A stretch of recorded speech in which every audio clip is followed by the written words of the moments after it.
All right. I want to say thank you as always, guys. Good to have you here. Appreciate the opportunity to serve, to share with you guys different things to help you grow in your practice. So we've had a bit of a trail, if you will, over the last 3 weeks, from picking your niche to, prospecting now to have the actual sales conversation. A lot of this is to build and bring a culmination to the summit that we're doing in Nashville on the 25th and half day 26 on all things life insurance. So if you are coming, prospect lists would be great. You could think about different avenues for different clients there. We're talking all things life insurance this time. April is life insurance. August is going to be in Chicago, and that will be all things annuities and all things long-term care.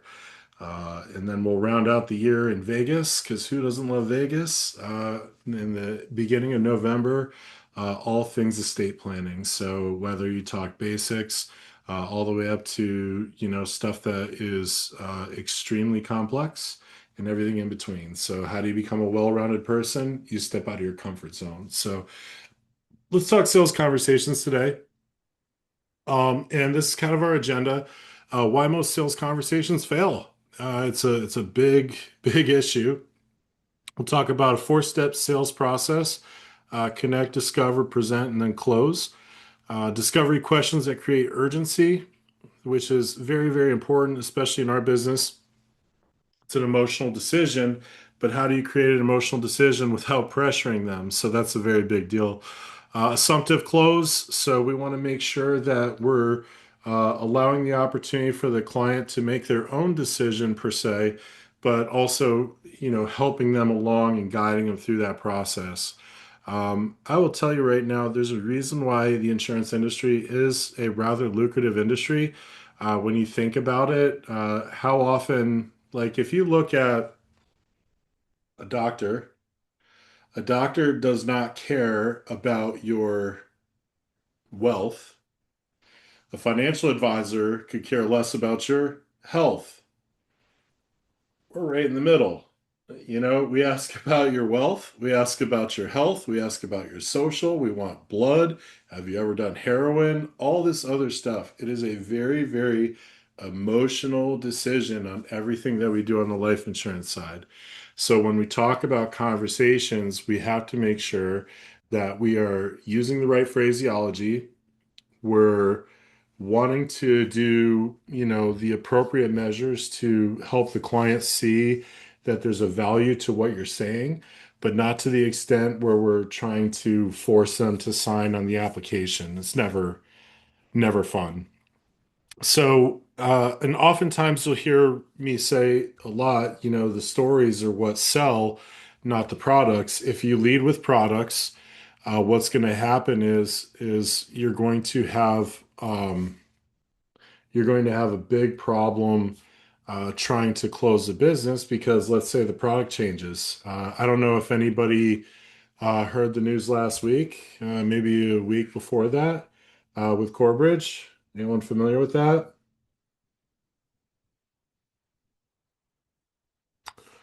Corbridge is working on a merger, if you will, with Equitable.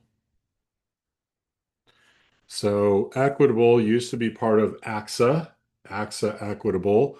AXA separated as the insurance company. Equitable is a distribution or career agents, if you will. They have a distribution that's focused solely on selling equitable products. They also have financial advisory and things like that, with more of an emphasis on the equitable or AXA-based products.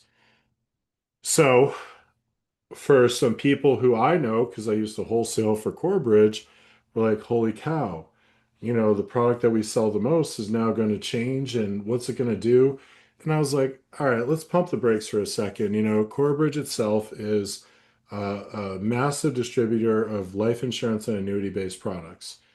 If anything, Equitable has a very solid name, and it's another distribution that they can now sell their products in. So I'm not concerned about it. But that just tells you how fragile things can be. And if you push towards a product only, if you lead with product, you're missing out on the fact that there should be a solution that you're going to give them, and you should be product agnostic.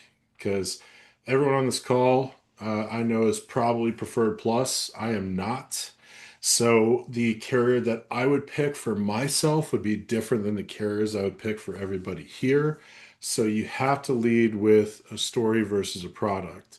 And too many times agents rush to show the product before they even have the right to be heard about a product. So, you know, so what I would say is that a lot of times when you talk about, pitching before listening, how often have you been a victim of trying to tell someone about a specific niche of a product? Hey, this thing has a 30% bonus. Hey, this thing has living benefits. You should get this because it has this. It's like, well, what if that doesn't, fit at all? Do you talk to someone who is high net worth? They have their retirement all set, but you keep telling them they need tax-free retirement income because that's the only story you know. So when you think about the story of pitching before listening, I say it all the time, ask questions. Questions are what lead to the right conversation, and you have to be able to pivot or position depending on what that client says. It's a dance, okay? Talking past the emotion. Logic makes people think, emotion makes people act. If you never uncover fear or love, you'll never close. I mean, that's straight up true. People say pushing the bruise, things like that, where you're trying to invoke an emotion, invoke, I don't know. You're trying to portray an emotion that makes them want to act. Fear, love probably better, but if you don't make it home tonight, who's going to take care of your spouse? Who's going to take care of your kids? Now, I've heard some horror stories from people in the past who have said things like, I don't care what happens when I die. My wife, I don't care what happens to her. Those you just say, okay, you know, you obviously don't want to hear this. It goes back to our conversation last week. Do not be afraid to offer the solution. They're not saying no to you personally. They're saying no to the solution. Okay. But still, emotional sales, we are in a emotional business. Skipping the discovery. So if you don't learn anything about the person, you're just like a doctor handing a prescription without knowing what's wrong with the customer. Um, no clear next step. Every conversation must end with a defined action. Follow up, application, appointment. Um, you know, so from that standpoint, the conversation really from a defined action, if you have no action, then you're leaving it up to them to make a decision without them wanting to make a decision. How many of us, even in the industry, have ever woken up and said, today is the day I want to buy life insurance? So, how often do you think your customer, whether you service business owners, whether you service just individuals, anything in between, are thinking the same thing? I've said it before, I'll say it again. I've been a student of the industry for a long time, and even I complained when I had to buy, insurance for myself. But an agent came up to me, wanted to earn the business, and I still said I wasn't going to take it unless I got standard. And by golly, I got standard. So, and I'm ever thankful that I bought it when I did. Once again, using stories to invoke emotion. I think I'm using the word right. Using it to express emotion is had led me to now be thankful. So if you want to use my story for your own context to talk to other people, it's open game. Use it until you have a better story. Best way to put it. So we talk about the four-step sales process. Build trust in the first 60 seconds.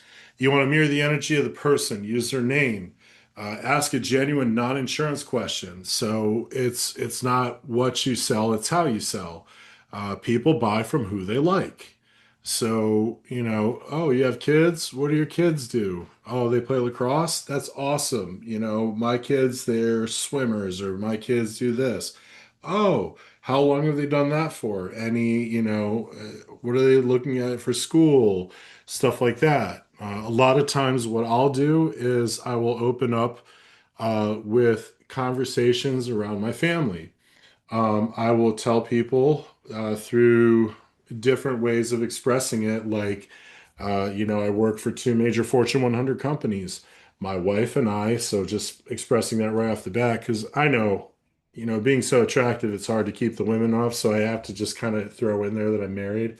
So Caleb, how the hell did you get in my office? That is crazy. This is crazy. So yeah, nonetheless, I try and give some emotion to what I'm saying to people in my own presentation.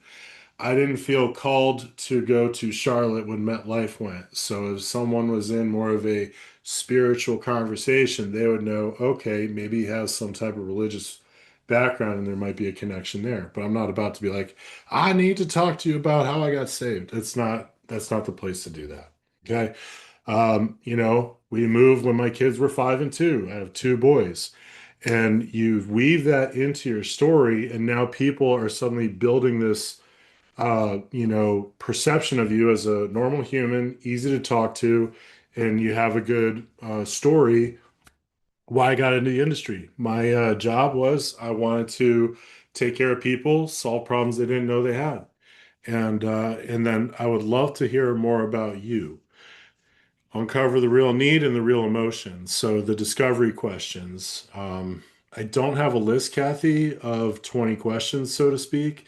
Um, but really a lot of it is tell me about yourself. How did you get the job you're in now? What made you like that job?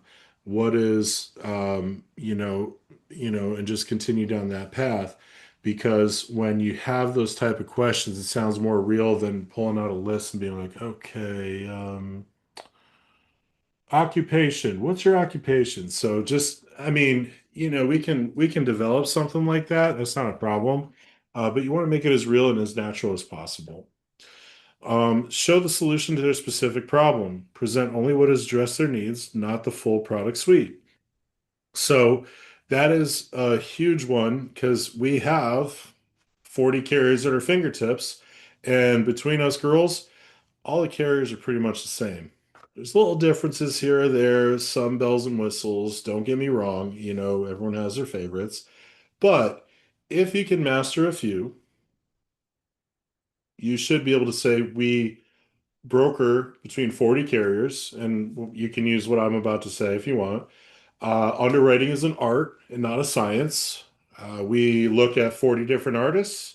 They're going to paint a picture of you. You pick which one you want to put over your fireplace. It's the idea that everyone's going to look at you differently. They're going to paint a different picture of you. So how do you take advantage of that when you're going to the table? That's me saying, without saying it, you don't have to shop around to a bunch of people. I already got you. Okay. So you focus in and then presenting one, maybe two solutions to give people options so that that helps enhance the idea that they have an option to pick what they want, and you're just guiding them along the way. How many of us have bought a house? How many times has the realtor ever said anything of value when you're buying the house? No offense, Kathy. I know you're a realtor, in a prior life, and I'm just saying though, there's a lot of times we'll say, walk in, tell me how you feel. Is this great? Do you want to put an application in? You're like, because they're building the emotion of you picturing yourself in that home. It's the same thing here.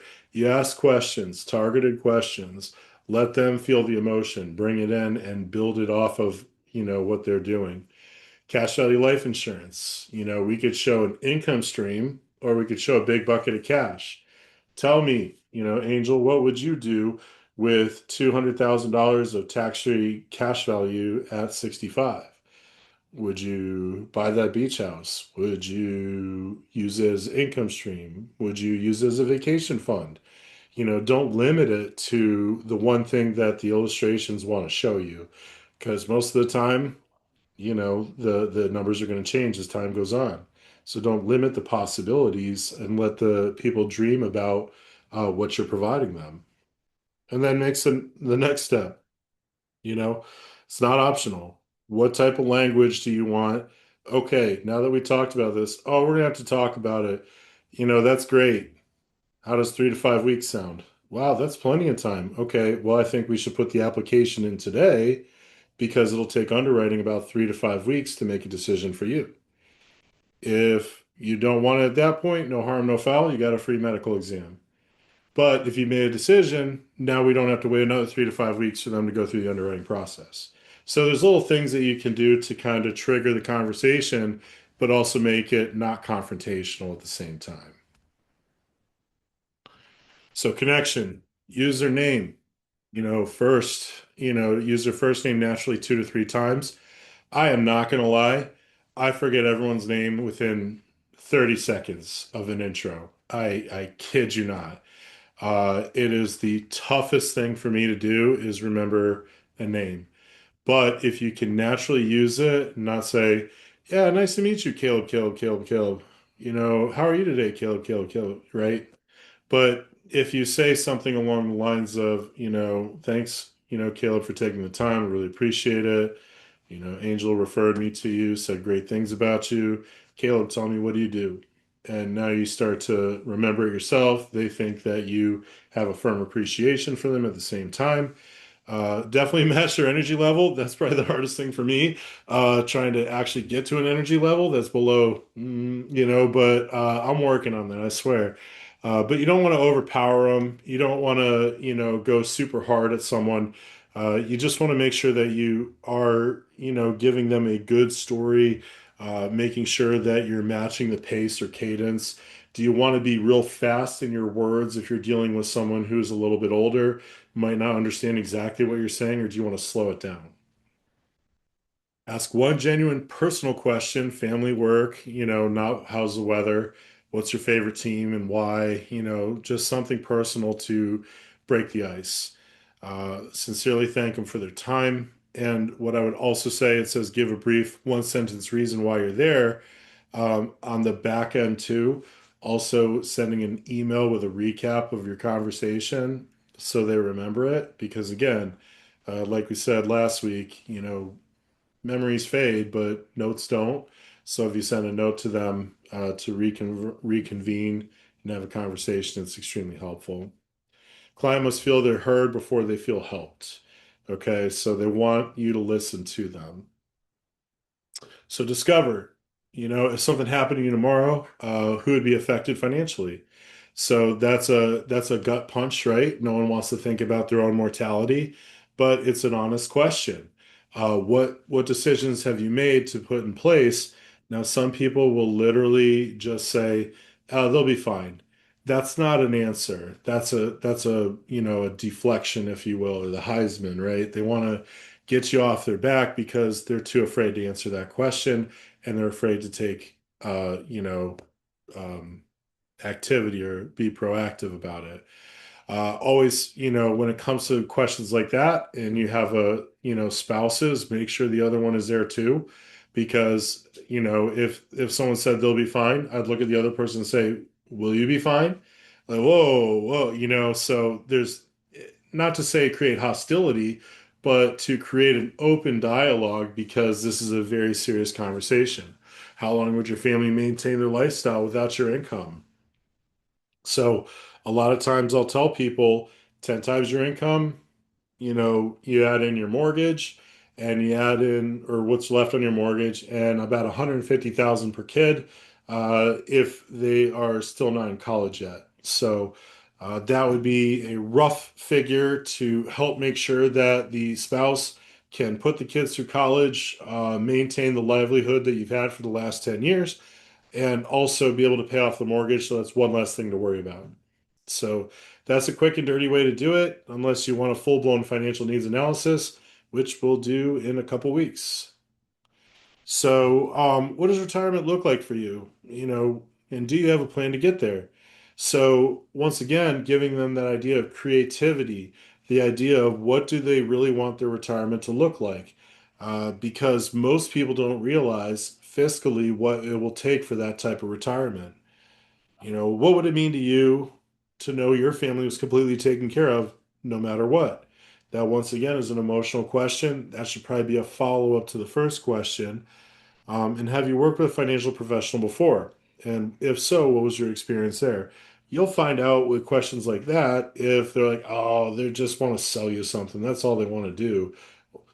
Yeah. I mean, it's not like we're here just because we feel like being here. But on the same note, there is a problem and we have solutions to help fill the gap. So it should be a symbiotic relationship from that standpoint. This is a big one. I've heard different ways of saying this. God gave us two ears and one mouth for a reason. We should listen twice as much as we talk. Top producers, 43% of the time are talking. So most agents want to hear themselves talk. And I would joke all the time, even sometimes I'd be like, Phil, shut up. You keep talking because I don't like the void, right? But, average agents like to talk 65 to 75% of the time. Uh, the best way I could say it is shut up. You know, let them talk. Give them a reason to be heard and felt. Feel, felt, found, like I feel that, and I felt that, and stuff like that. So give them a question, let them mull on it. Don't open your mouth until they actually come back and give you a response. Because, much like me, one of the biggest things, like I said, I don't like silence. It feels very awkward. 5 seconds can feel like 10 minutes, but you have to give them time to think about it. The silence does create space for real answers and not that just chit chat, you know? If you look like you're taking notes, it looks like you care more. It does help you as well long term, because then you see like as they're writing stuff or as you're writing stuff, they feel heard. They feel like this is important information. Repeating back what you heard, so what I'm hearing is, and you can use this in two ways. One, it does show active engagement in listening, but it also, if you say something like, the person's like, yeah, I want to retire at 65 and I want to be able to do whatever I want. And, you can actually reply back with, so I hear you want to just do, you just want to really enjoy life at 65. You're not saying exactly the same, and tell me, what does that mean to you? Like, do you want to just go off-roading? You want to take an RV across the country? What is your idea of do whatever you want? And just really have them, expand on that because that will, again, get them thinking. And then as you come back with your sale, in the presentation time, all of that will be an advantage to the conversation. Chris, are you smoking? What is going on there? What's going on? What's going on in Oregon? Well, right now we're in the middle of a thunderstorm, but I just blew a Oh. candle out. I just saw all the smoke come up. I'm like, man. Anyway, sorry. Um, so anyway, sorry, I digress. So step three, we talk about present. One problem, one solution, no confusion. So lead again with the problem. Based on what you told me, the biggest risk to your family right now is early mortality, heart attacks, fear of whatever. Here's how we can solve that. Use plain language. So, us in the industry, what do we love doing? What's a LERP? Nobody knows. What's IBC? Not irritable bowels. It's, infinite banking. So again, nobody knows unless we have to then go and pontificate about it. My old wholesaler said, Phil, even with the simple stuff, you're the smartest guy in the room. But let's be honest, don't tell me how the clock was made, just tell me the time. Okay? There's a reason for that. There's only so much people can take. And so if you use plain, simple language, Like never say index crediting strategy. Yeah, IBS. Yeah, when your money grows when the market goes up, is that easier to say? Sure. And it can never lose value, tongue in cheek. The market it will never lose value to market performance. So that is the index crediting strategy. So it goes back to just using simple, easy language for people to understand. Show one number that matters, death benefit, premium. If they're talking retirement income, or you could say, with this premium, if you look at this age, you've put in 150, we have 400,000 in cash. If we get a 6% rate of return, whatever it may be, but you show what matters to them. So if retirement is the issue, you focus on retirement more than death benefit. If they don't make it home tonight and they need coverage, death benefit. You know, tie every feature to their story. Yeah, talk at their level, Nana. That's exactly it. Every feature of their story, you mentioned your kids are 8 and 10. This benefit means if something happens to you next year, college is still covered. As a huge burden off of people's chest. And check in. Does this make sense? Any questions? So you always we were told in corporate one time they call it check your six. You look behind you at the 6 o'clock, you know, and you make sure that everyone is still with you. They're not behind you at that point in time. So when you do this, so if we go back to the last step, we talk about asking questions and lead to the presentation. What I'm doing now is every issue they have, I'm solving it so they have less rebuttals when I offer them a solution to fit those needs, right? So the idea is how do you take them from start to finish? You've heard their issues, you've guided them with some pointed questions, you've offered them a solution to finish everything. So we talk about, from that standpoint, the bridge statement. So connecting the story to the solution. This is where the selling comes in, but you're not selling. What you're doing is you're offering solutions and an education because we want them to buy and not be sold. So scenarios here, single parent, worried about kids, no current coverage. Biggest fear is your kids will struggle financially if something happens to you. Based on that, I'd recommend starting with a 20-year term. Covers the years your kids need the most, and the premium is something you can actually work with right now. And then you can even base it off of that because I've had some people who will come to me asking for $100,000 IUL so they could put $100 a month in. And I said, do you have any other coverage? They're like, no, I saw it on Instagram or TikTok. And I'm like, okay. Um, you have a wife, right? Yep. And she's pregnant, right? Yep. So what happens if you unexpectedly don't make it home tonight? For half that cost, I can give you $1 million 20-year term, and you could put the rest towards diaper money because you're going to need it, and stuff like that. But people are like, no, I saw what was on TikTok and I want to do that. So there's nothing wrong with educating people. But on the same token, if someone is going to say, this is all I want, you've said your piece, say, okay, let's do it. I did not do it. Moral high ground, I guess you'd say. And it was literally $100 a month. And I was like, this is going to take longer for me to process this than what it's worth on the back end. So there's a little bit of selfishness too. But um, yeah, Tanisha, I always have. Hear me? I can hear you. Okay, great. I'm on my headset today. Question about the 20-year term. So, in real time, would you put them in a conversion product so that you can then convert it over to Oh, um yeah. okay, that was my question. Yeah, stay away from Banner, stay away from, like these companies, SBLI. They're going to be dirt cheap. It's a value sale, or excuse me, it's a cost sale. In the absence of cost is value, or in the absence of value is cost. So when you see situations like that, someone will say, well, I went online because everyone searches online for everything. And I saw this website for $10, I could get 500K in Banner. And I'm like, well, yeah, for $15, you could get something with conversion privileges, living benefits, so it goes back to the value, and Tanisha, you could just bring up the fact to them too and say, hey, I could give you a flip phone or an iPhone. Which one do you want? Everyone always says iPhone, right? Why? It costs 9 times more than a flip phone.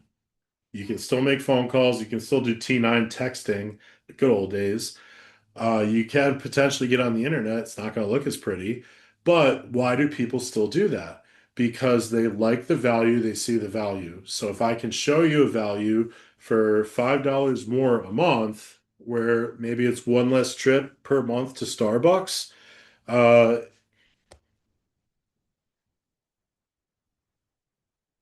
you can get those living benefits. You can get something that will benefit you in the future. I know this fat guy in Tennessee who had a standard on tobacco. 10 years later, he converted his term to a permanent at standard, even though he was a table four. It saved him, 100% on his premiums because he bought something 10 years ago that would still benefit him today. So most of the people who think of like a banner for a 20-year term, SBLI, Symetra without their conversion extension rider are looking solely at price. And Banner's philosophy is if you can qualify again for term, you'll just buy another term. But if you can't, we have a really, really bad conversion product and you're stuck. So that's why, yes, conversion privileges are a big, big deal. We'll dive more into that in 2 weeks. So, so again, different strategies here, different ways to talk to people, business owners. You want to protect against loss of a partner. You mentioned the partner passed, you'd have no way to buy out the family and taking on the debt. Buy self-funded life insurance eliminates that risk entirely. You could even throw in there for pennies on the dollar. You can shift your risk to an insurance company and pay pennies on the dollar for what it would cost to buy out their family. Oh, by the way, we also have a service that can legally draft up a buy-sell agreement for you too. So a lot of cool information for the bridge and then, the actual close. Based on everything you shared, I'd like to get started today. Next step just takes a few questions to lock in your rate. That's tongue in cheek, of course. We got to still go through underwriting, the summary close. So you told me this, this, and this. This policy addresses all of those for the same premium or budget that you're looking for. Would you like to move forward? You know, so there's different ways that everybody can lead to the close. Nothing wrong with doing it on the first try. But if you need to do a presentation for the first one and they need to think about it, you can either, squash that right then and there if you have enough experience, or you set an actual date with an actual time to set it up. Okay, let's pull out our calendars and let's see the next time we want to talk. Okay, and you get them on the calendar for that. When they don't say yes immediately, I need to think about it. Oh, the worst. Totally, this is an important decision. Can I ask specifically what you want to think though? Think through. I want to make sure you have everything you need because most of the time that's where they kind of get caught. Like, well, we just, the price and this and that. Okay, is the price a concern?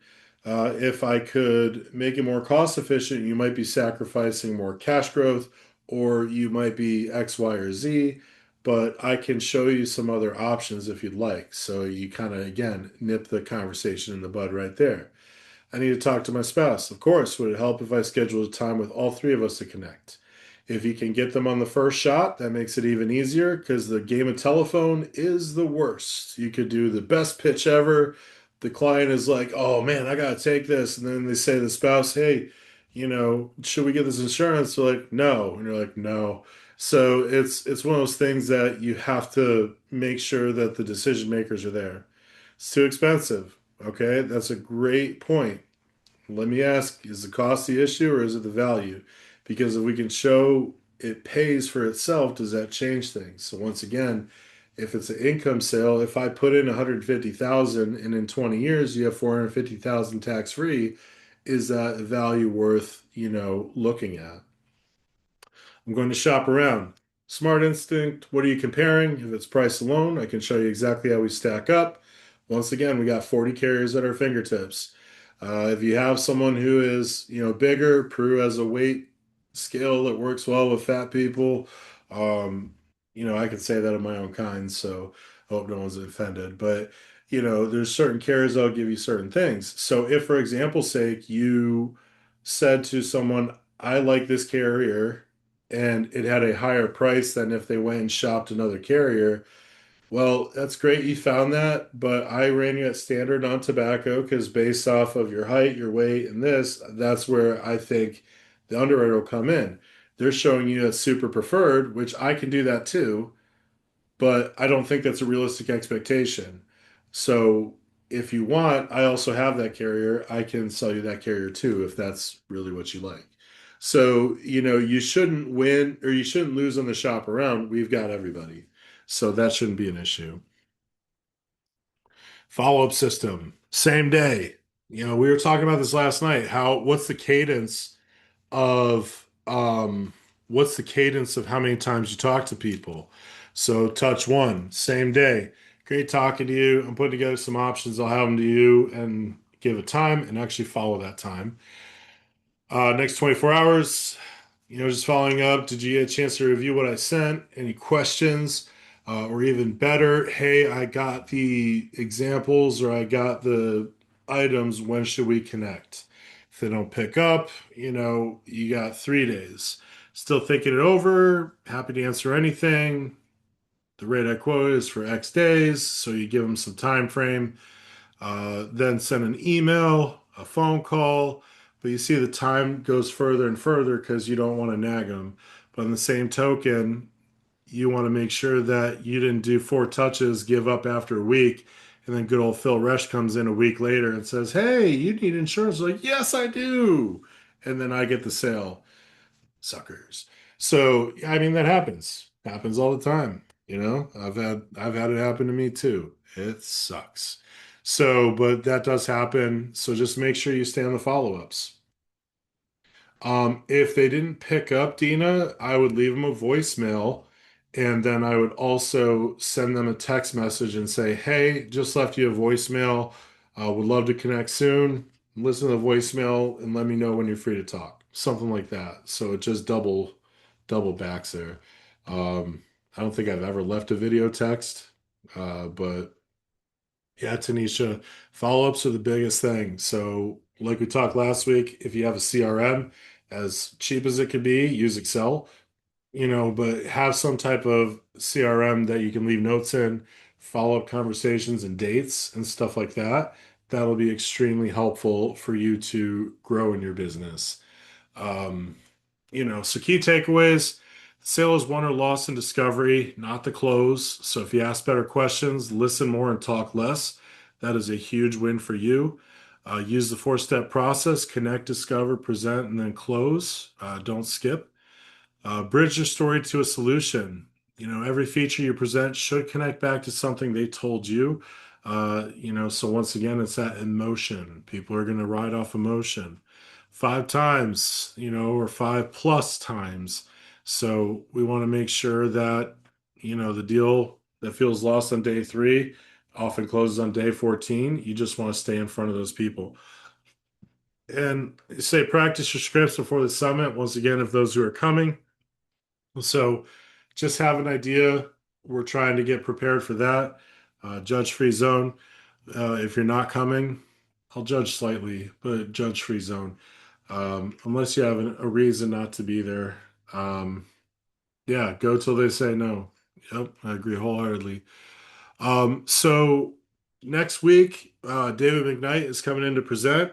This will be the week after, okay? Mastering the financial needs analysis. So we have a financial needs analysis, ways to help you find the money, discovery questions, and things like that are all, well, that's all part of this. So we'll do a live walkthrough of the financial needs analysis, how to use it, and things like that. So that'll be 2 weeks from now. Again, next week, be here. David McKnight's going to talk about his new book. Really looking forward to that and the partnership. So With that, we have a little bit of time left. Wanted to see if anybody had any questions.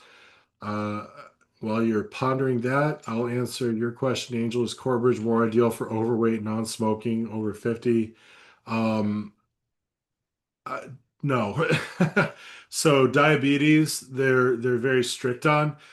They got a lot of bad business from some organizations a few years ago, like say 5 years ago, 7 years ago. So they got really strict on diabetes.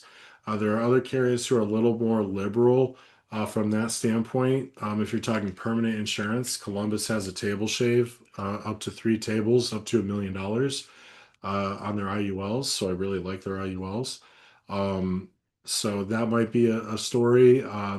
Other people who are favorable for overweight people, your exact example, that could be a Prudential case, or several other carriers. So, but we can always dive into that. That's not a problem. Also depends on product. Any other questions? Now that I saw you come off mute. No, I'm just going to wrap up this with just talking about my own personal experience in the space that I operate. Sure. And I'm just finding that patience and giving them space has definitely been a big bonus in my instance. No, no, do me a favor. How long have you been in the industry? Like legitimately? Legitimately, seriously, maybe 2 years, three Okay. years. And with your method and your patience and your guidance, and I know you're not the youngest gentleman, you're not the oldest, but I think, from the status of where you're at, you command a presence through patience and guidance. So how would you say you're doing this year so far? It's only the beginning of April.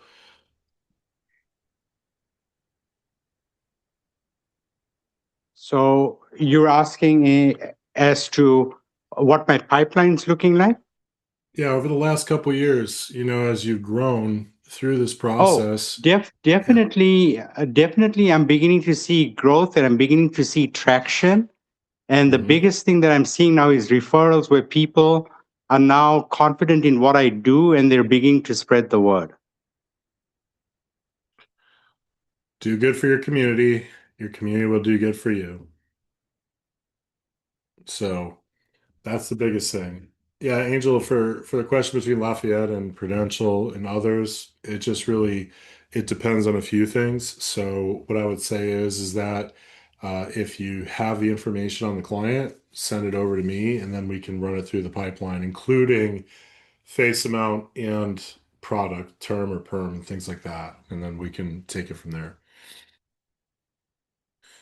And yeah, patience and action is the biggest thing, Dina. So you can't give up. I will promise you guys are gonna get your teeth kicked in.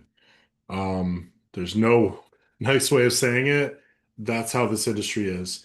There's a reason why insurance pays so well because no one wants to talk about it. But it's so rewarding. So rewarding.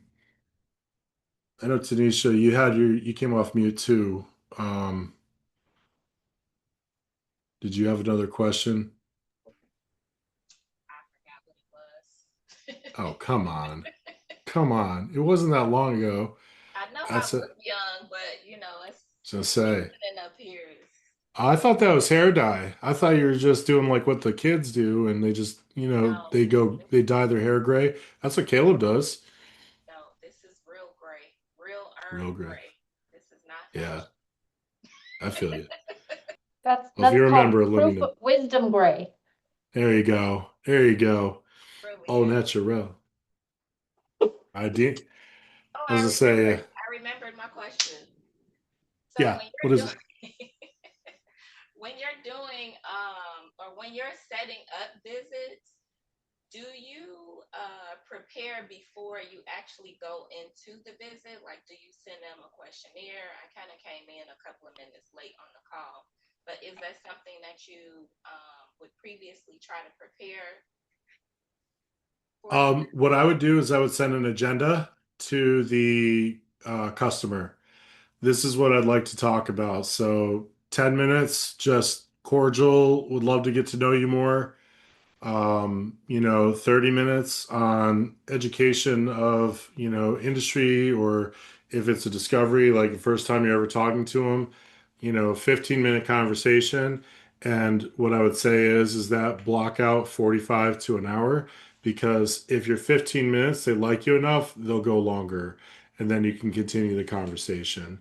So, but having an agenda handy keeps you in line, keeps them, on the up and up too. And really, it makes you look more polished as well, and, professional. So, having an agenda can definitely help out. It doesn't have to be super, exciting, but just something to keep you going.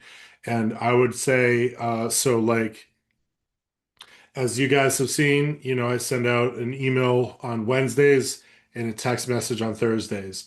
Okay, they're subtle reminders, not really subtle, but they're reminders. But if you have engaged with me on my appointment setter, you'll see the appointment setter has set up a workflow that says, looking forward to our conversation. It's in 24 hours. It's coming up in an hour. Hey, it's 10 minutes from now.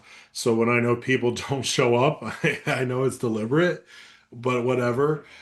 So, if you have a CRM system that has a workflow to do that, so someone books a time, it'll do it for you. But if it's alive and in person, I would put a note on your phone, like Apple. I'll do, hey, set a reminder for, 4 o'clock tomorrow. Text Chris and tell her I'm looking forward to our conversation in the next day, just confirming everything is still good. So you don't want to waste your time. You don't want to waste their time. But, you know, or and don't say looking forward to seeing you. Don't say, are we still on? Okay. Assumptive close before you even get there, because you don't want to give them an out before you even get an in.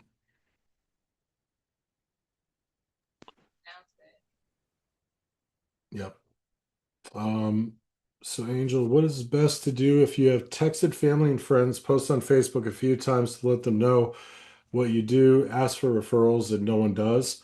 What I would say is from that standpoint, I would say go have lunch with one of them, talk more in depth about, what's going on in your world. And, the nice thing to do is they'll come back and say, well, what's going on in yours? Well, I've been doing so well with business. I helped a family the other day, get coverage because they really needed it for X, Y, and Z. Now they have a retirement set up. Oh, that's awesome. Yeah, and I was just curious, do you know of any people who would also like these services? And just kind of, you know, I know Caleb was saying for something else, or maybe it was this, but eighth time's the charm. You just never know when someone's going to actually refer it. But if you don't tell people what you do, they're not going to know, and they're not going to say anything. But if they know what you do, it will eventually come around.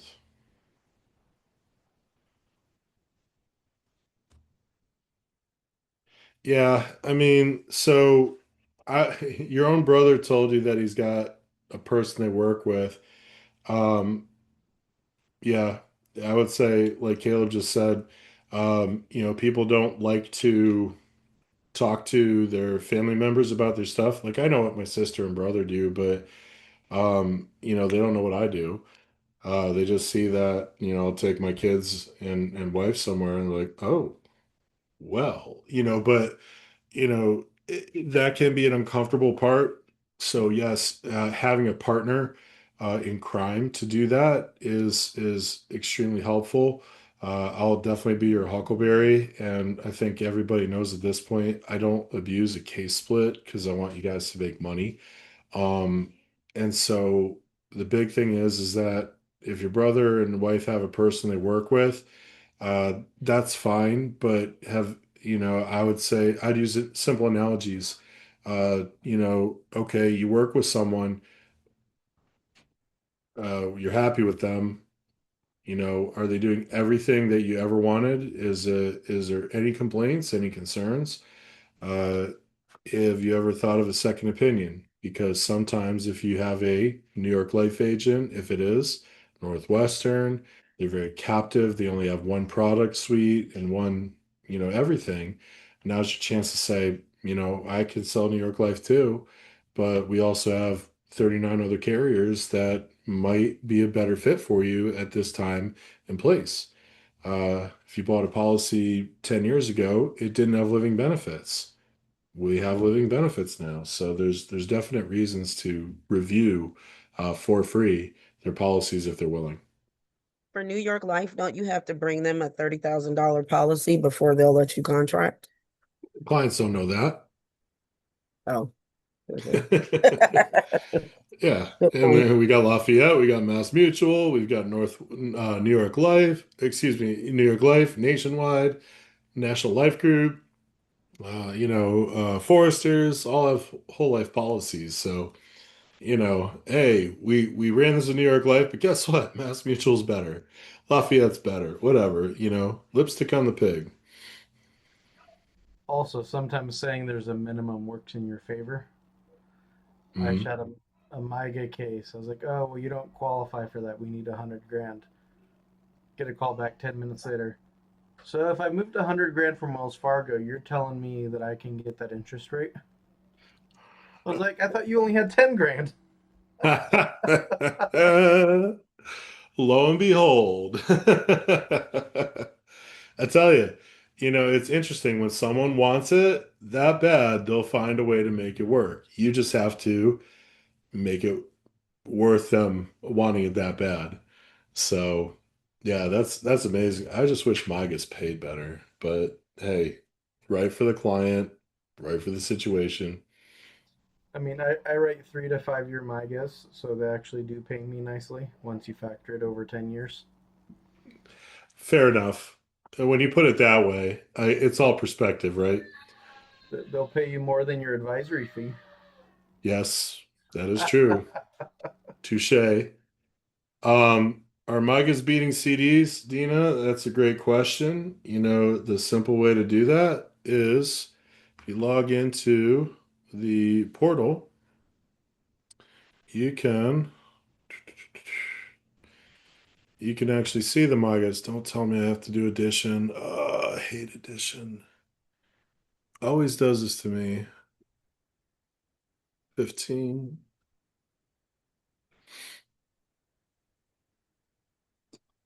So yeah, under the annuities tab, you'll actually see they have, a nice little setup here. So 5.31% for a 3 year, you know, 5 year, 5.63. This will give you some of the top dogs, if you will. Not everyone in the industry. We usually focus on A-rated carriers and whatnot. So these should be solid comparative to a CD. Basically, if a client wants to know what a MIGA is, it's a CD from an insurance company. So it's the easy way of putting it. Same thing, just different wrapper. Yeah. So yeah, I mean, any other last questions? I know we've gone into overtime and I'm okay with that, but I just want to make sure you guys are good. Best way to approach previous business to business you approached, got to the business owner and were at the time approaching them employer voluntary benefits. Nothing came from it now. Tax deductions. Did you get enough tax deductions last year? Now's the right time to ask them because they're probably bending over and giving Uncle Okay. Sam or getting from Uncle Sam a big bill. So, you know, if I could show you a way, if you file an extension, maybe we could put something in play for last year, just something. But it's all about getting them on the phone with the conversation. So they might be used to hearing your voice, but you throw a different voice in there. I call it the parent effect. I mean, how many times have you done it where your parent said something to you and then your friend said something and you're like, that makes sense, but your parent said the same thing, but you listen to your friend. It's the same thing. So if there's an opportunity to get them on the horn again, to have the conversation, tax deductions, you could call it voluntary benefits, but let's be honest, most business owners could care less about involuntary benefits, they care about themselves. So if I could show you a way to get more deductions for yourself and also providing a benefit for your employees. California, it's mandatory. You have Cal Savers. Cal Savers is a giant turd, but that's the simplest way that people did it. So if I could save you fees, better product for you to save for your retirement, would you be interested? Once again, it's just a general census completed with the form, and we're on our merry way. So there's nothing wrong with just uncovering potential opportunities, and that's really all it is. And thank you, Tanisha. I try very hard to give great information. Every once in a while, a blind squirrel finds a nut, right? So what I'll say is this: we'll wrap for today. This will go up on the YouTubes.